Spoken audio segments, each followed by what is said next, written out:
Hello everyone, welcome back to day 16 of 100 Days series of RTL Design and Verification.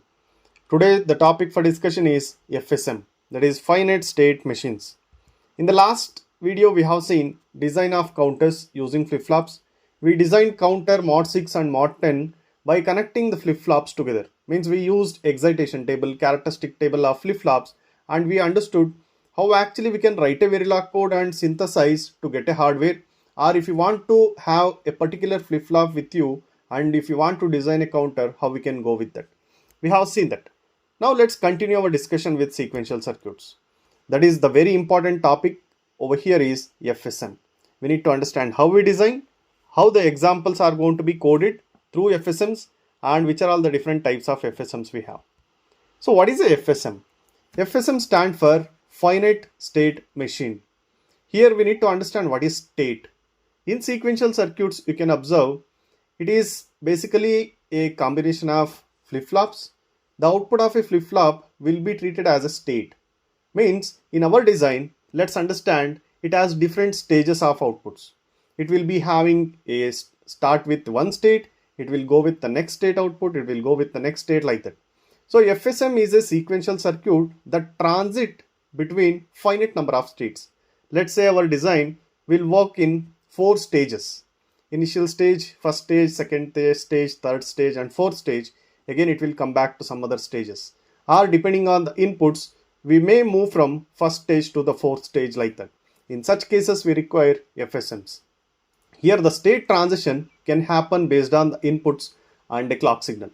So there are finite number of states, that's why we named it as finite state, and this design will be called as a machine. And here the FSM can be represented with a table. Similarly, as we have a truth table, excitation table, and characteristic table, here we have a state table. Means number of states we have and what kind of the next state we will be getting depending on the input. And also we can write state transition diagram that also give us we are in particular state, and depending on the input what would be the output at that state and which is the next state we are going to go with respect to the input what we are getting.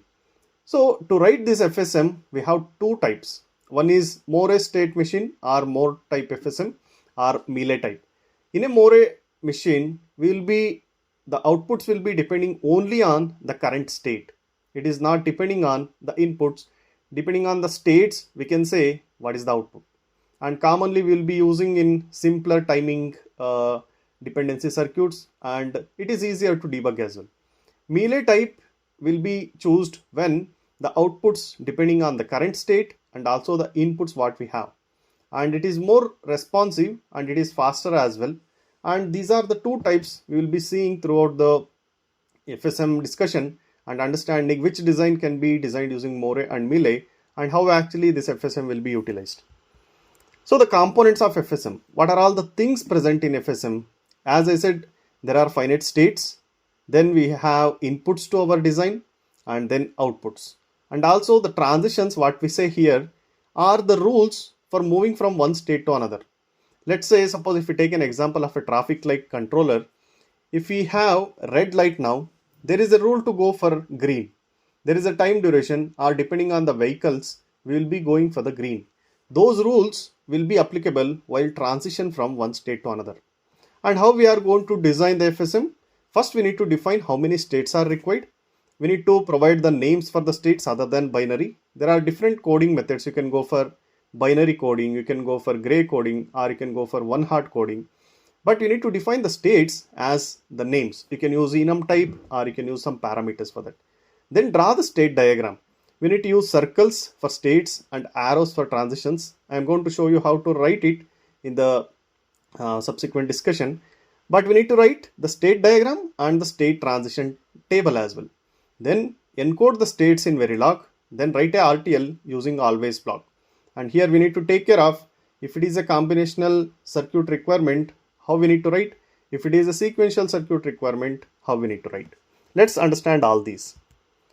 So diagrammatically, if you represent an FSM, it consists of, it will be taking input and it will decide the next state logic, and the current state logic will be with respect to the flip-flops are concerned. So we will be having a clock signal input, Output logic may be dependent on the input as well as the current state, and there will be an output. So depending on the current state, and we can decide what actually the next state is as well. This is the block diagram. And now if we are taking an example of a traffic light controller, so here let us assume we need three colored lights, means red, green and yellow. And when they should glow means that should glow cyclically one after the other with a fixed time interval. Let's say a few clock cycles are required in between red to green, green to yellow. And what we need to observe here and how to decide the things are, the FSM will be having three states here. One for the state which will be having a red light on. If you go for the next state, it will make green light on. If you go for the next state, it will make yellow light on. So these are the three states corresponding to the glowing of the state of the lamps or lights.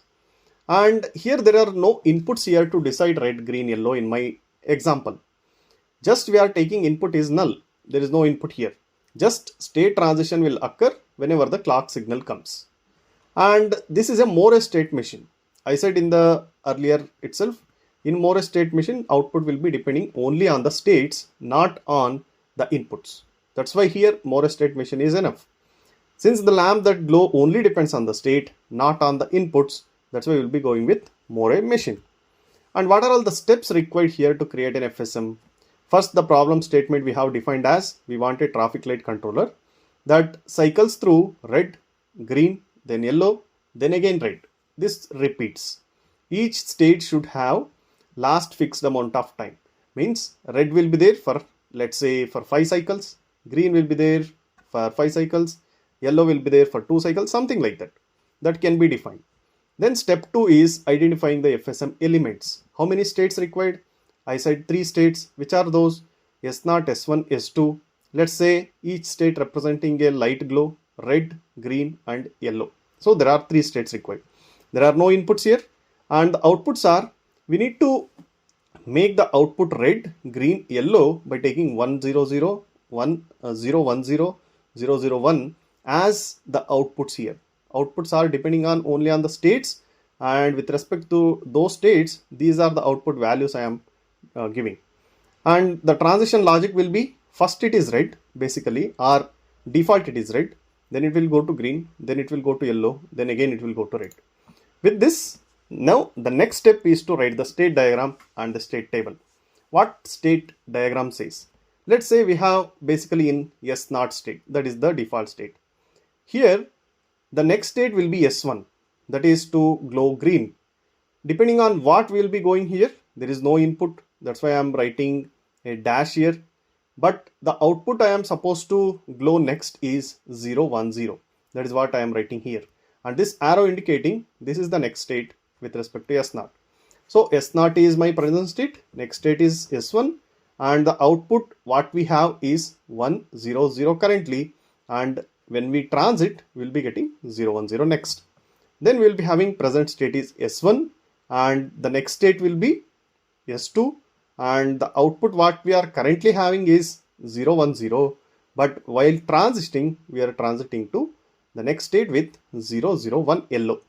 Then S2 will be the current state, next state will be S0 again, and what we are expecting here is again going to red with 1 0 0.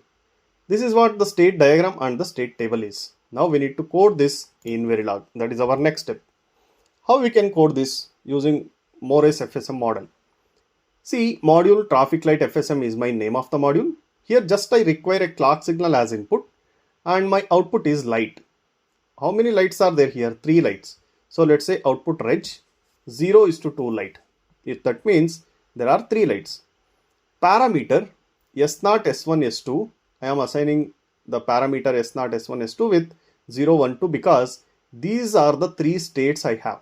That's why I need 3 parameters to represent that as S0, S1, S2. Other than directly taking it as 0, 0, 0, 1, 1, 0, I am taking it as S0, S1, S2. And also we have a parameter declaration here for lights. Red is equal to 1 0 0, green is equal to 0 1 0, yellow is equal to 0 0 1. Then how many bits are states here? There are 3 states. So I require 2 bits to represent that. So then always passage of clock, and we need to take the case statement with states here. Let's say if my state is S0, what I need to do? S0 is the first state, begin end. In between, I am assigning the light as well and also the state here. So let's understand first. Light should be green when I am in S0. The next value what I am passing to the light is green. That green is 0, 1, 0. And I am moving to the next state, that is S1 state. S1 is currently red, it is glowing. Next it is green and the next state is S1.